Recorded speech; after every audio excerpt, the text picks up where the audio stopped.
using Zoom for the first time, it can seem quite daunting, but I promise you it's really simple. When you receive an invitation, whether it's via calendar or email, your host will send you a link to join the meeting via Zoom. You don't need a Zoom account. You just need to put the link, or the URL as it's called, I'm going to paste it in here, into whatever search engine you use. So I'm using Google Chrome here. So you'll see it always starts HTTPS, which shows that it's secure, zoom.us, which shows you're using Zoom, followed by the letter J and a random sequence of numbers which are unique to your host.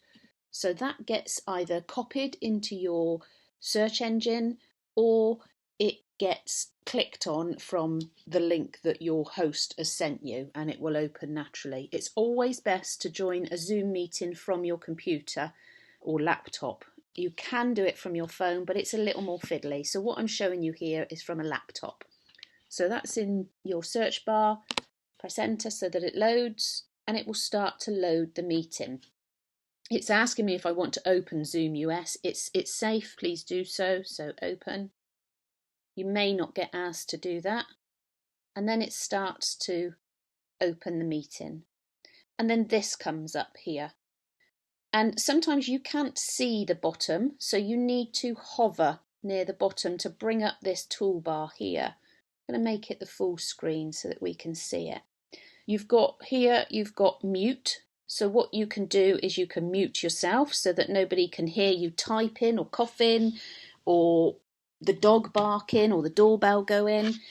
It's always best to mute yourself if you're not the host until you're asked to talk. The host can unmute you. Do always realise that any noise in the background is often echoed and intensified.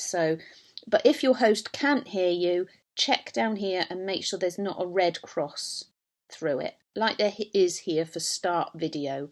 So you may be able to see your host's picture or their face here on screen, but they're saying they can't see you.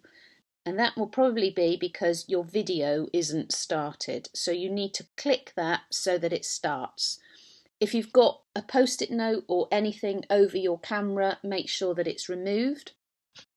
Now, as I've been talking, you can see that that toolbar down the bottom has disappeared. We can easily get that up just by moving the mouse down near the bottom. You can see how many people are online here with the participants. It's just me because that's just what I'm doing at the moment. And you can share your screen as well. Usually the host will only do this, but if at any time the host asks you to share your screen, this is how you do it. You click on share screen and you decide what bit of your screen you want to share. That would be quite unusual if you're not the host, but just in case. You may also be asked to provide some details in the chat, or you may be asked to look in the chat. So if you click on that, it brings up the chat box.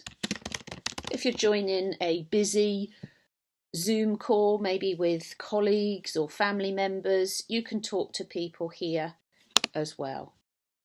Or people may ask questions and you can give the answers in there if you've been told to stay muted. You can record the meeting as well. You ideally need to get permission from everybody on the call, or the host can control that. You can exit full screen and you can leave the meeting at any time. For you, it would say leave meeting down here. For me, it says end meeting because I'm the host.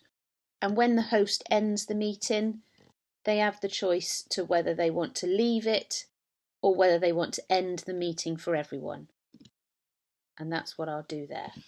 So that is the step-by-step guide on how to use Zoom.